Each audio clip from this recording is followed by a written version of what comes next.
2015? Well, the women on the team have high expectations of themselves. When you look at the folks that we lost, we lost 3 of our top 5 from last year, 4 of our top 7 really to graduation or other reasons. And so my expectations aren't super high in terms of outcome necessarily team-wise. They need to be realistic. We've got a very young team, got 6 freshmen on a team of 13 altogether. But the expectations of giving effort week in and week out, that's definitely very high with this team.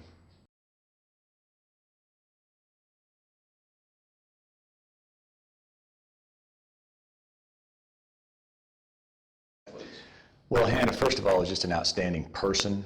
She leads very well when she's training or racing with these girls. She's a great leader off the field. I don't think she's made a B yet in her college career, and gives a lot of service to community and campus. So she really sets a great example in balance, and certainly is a hard charger and leads by example extremely well. And one of the special things with her is that she really includes all the women on the team in her leadership. She touches everyone's life in one way or another. Even early on here, all the 6 new freshmen have a good rapport with her, so she really cares about those girls.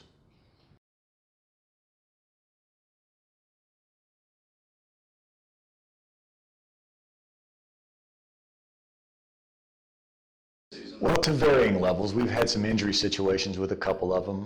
When you train real hard, you have high goals, and you train hard, like in any sport, but especially in ours, I think, you risk some injuries and setbacks, and I think that's what Shannon's going through right now. But I tell you, Paige Denton has really set herself apart in terms of she's really done a great job over the summer. She had some injury history a couple of years ago. We were very careful with her as a true freshman, but she's really coming around now and really training right up there almost with Hannah. So we're real excited about the prospects that she brings to our team. And then Carlin's done a great job too. If she stays healthy, she can be a top 5 athlete for us as well this year.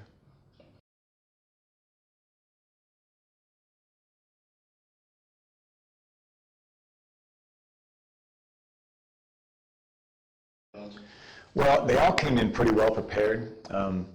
Some of them make adjustments a little more quickly than others, but I'm really pleased with all these girls. They're all runners. None of these girls is on the team just to be on the team. They're very dedicated, committed runners, and there's always, the chance of splintering off, a couple, 3 here or there with other interests. But these girls, very tightly knit already. I think they're establishing good relationships among one another.